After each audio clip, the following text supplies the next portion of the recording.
All right, welcome back to ABA exam review and the continuation of our RBT practice exam series. We're going through another set of questions together and breaking them down. If you're new to the channel, welcome. If you're returning, welcome back. Please like and subscribe. Check out btexamreview.com for all of our study materials, including our combo pack. When you pass your exam, let us know so we can include you in the Sunday shout out. Work hard, study hard. Let's get going. During playtime, you clap your hands and then pause. Your client watches you and then claps their hands immediately after. You reinforce the behavior with praise. Which of the following must be true for this to be considered imitation? Now, don't overthink modeling and imitation. It's exactly what it sounds like. Someone engages in an action or a behavior, and someone else copies that action or behavior. There are a few things to remember to ensure that it is actually imitation. The most important is imitation occurs immediately. In other words, if I jump up and down and 30 minutes later my client jumps up and down, that would not be considered imitation. It needs to happen immediately. The other thing is you want that response, the imitative response, to be exactly like the model. So there we have pure imitation. So in this case, if we have playtime and you clap your hands and pause, and the client watches you and then claps their hands immediately, which of the following is true regarding imitation? A, the behavior must be reinforced immediately. Now, if you're imitation training, then yes, you want to reinforce immediately, but the reinforcement isn't what makes it imitation. So, regardless of when the reinforcement occurs, that isn't what separates imitation from non imitation. B, the behavior must occur within a few seconds of the model and look similar to it. Yes, right? We need imitation to happen almost immediately, and it has to look like the model. C, the model must be presented as a video or picture. Well, no, right? You can be the model, a live human being can be the model. So C is wrong. And then D, the learner must be prompted to imitate consistently. If you prompt out an imitation, it isn't actually true imitation. You want the behavior to be evoked by the model. So for this to be, or what is true about imitation is B. The behavior must occur within a few seconds of the model and look similar to it. Remember, we're always reading every single answer choice so we can understand why the wrong answers are wrong.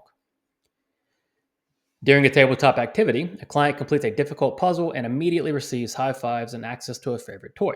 In future sessions, the client completes puzzles more often. What does this outcome best illustrate? So, what outcome are we looking at? Well, we're looking at this idea that in the future, the client is completing puzzles more often. So, it's a behavior change question. And with behavior change, we need to ask ourselves, has the behavior increased or decreased? Well, in this case, the client is completing more puzzles, the behavior has increased. When there's an increase in behavior, we know reinforcement was present because reinforcement will always increase. So the activity was tabletop. The client completes a puzzle and receives high fives and access to a toy. Now we know the consequence of high fives and toy has done what? It's led to more completion of puzzles in the future. So it appears that high fives and toys are reinforcement. So what does this outcome illustrate? A, maintenance trials. When we talk about maintenance trials, we're talking about mastered skills that we go back and check to see if they've maintained. We're not necessarily talking about maintenance here. This is more along the lines of how has the consequence changed future behavior. B, negative reinforcement. Well, we have determined reinforcement is present. So now we have to know, is it positive or negative? Well, negative, the consequence would have removed something. Here, the consequence gives high fives, gives access to toy. We've added something. So when you add something as a consequence, that is positive. So C, positive reinforcement, is what has occurred. And then D, shaping. With shaping, we're going to talk about approximations of behavior, building up to a final behavior. It's not what we're doing here, right? Because the behavior is already occurring. The difficult puzzle is completed. And now we're looking at the consequences and how the consequences have encouraged or increased future behavior. So in future sessions, the client has completed more puzzles. The outcome best illustrates positive reinforcement. A cashier learns to greet customers with a smile and a friendly hello at their regular checkout lane. The supervisor observes that the cashier now also greets customers with a smile and hi there when temporarily working at a different checkout lane. This demonstrates what? Let's think about the scenario. We have a cashier. They learn to greet customers with a smile and a hello. So, in other words, the customer, the stimulus, evokes smile, hello. Now, the supervisor sees the cashier, greets customers with a smile and hi there. So, we have a customer walking up and getting greeted with a smile and hello. Same cashier, now, same stimulus of customer, smiles and says hi there. So, when we have a stimulus evoking multiple types of responses, what are we calling that? A, response generalization. Yes, response generalization occurs when a learned response in the presence of a stimulus starts to create new responses. So the cashier learned smile and hello in the presence of a customer.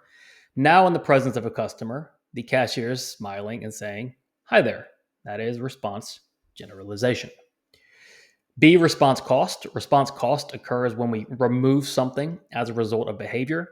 There is no response cost present in this scenario. B is out. C, stimulus discrimination. Stimulus discrimination occurs when we are able to tell the difference between multiple stimuli or pick one stimulus over another based on a SD. It's not what's happening here, right? Every customer is getting greeted. They're just being greeted differently. And then D, spontaneous recovery. Spontaneous recovery, of course, is associated with extinction. Since we're not talking about extinction here, we aren't going to be discussing spontaneous recovery. So these different responses in the presence of customers demonstrates response generalization. During a power outage, a person finds that their battery-powered lantern provides light in the same way their usual electric lamp does. In this situation, the lantern and the electric lamp serve a blank function. This is actually a more challenging question, but it's a good teaching question because we have this idea of a lantern and an electric lamp serving some sort of function. Now, the function is the change on the environment that is produced by the behavior or why the behavior occurs. In this case, we're not really looking at behaviors. We're looking at two stimuli. We're looking at a battery-powered lantern and an electric lamp. Both are doing what? Both are providing light in the same way. So when we have a situation where two things are serving the same function, what do we call that? A topographical function. Topographical or topography refers to how something looks. Now, we're not talking about the electric lamp and battery powered lantern looking the same. That's not what's relevant here. What's relevant here is they're serving the same function. And when something serves the same function, we call that equivalent function. When we talk about functional equivalence, this is what we mean. We want behaviors to be functionally equivalent if they're going to be replacement behaviors or in the same response class. The electric lamp and battery powered lantern have equivalent functions. And then C, consequential function. Well, we're not discussing consequences in the terms of function in this case. So C is out entirely. What the lantern and lamp are doing are serving equivalent functions. A client frequently screams when they want access to a preferred snack. You begin teaching the client to hand you a picture of the snack instead. After consistent teaching and reinforcement, the client begins using the picture instead of screaming. What does this intervention best demonstrate? So let's think about our intervention, right? We have a client who is screaming for snack. Well, we don't want that, obviously. So you begin teaching the client to give you a picture of the snack instead. We have a situation where we are replacing the screaming with a new behavior. After consistent teaching and reinforcement, it's worked. The client is using the picture instead of screaming. This can be a couple different things, right? One, we've taught the client to communicate more functionally. Two, we've used differential reinforcement. So we're looking for something along those lines. Now, A, differential reinforcement of other behavior. A DRO does what? It reinforces for behavior not occurring. We don't teach a replacement with a DRO strategy. So in this case, since we are teaching a replacement, we aren't using DRO. DRO is out. B, prompt fading. Do we talk about fading prompts at all in this question?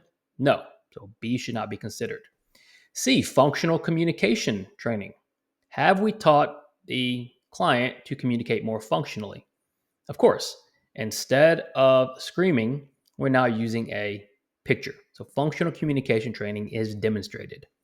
And then D, generalization training. Do we talk about using these skills outside of the teaching environment and multiple environments? No, we're just saying after teaching, the client is now functionally communicating. The intervention best demonstrates C, functional communication training. Thanks for watching. Be sure to check out btexamreview.com for all of our study materials. Like and subscribe for all of our videos. When you pass your exam, let us know so we can include you in the Sunday shout out. Work hard, study hard,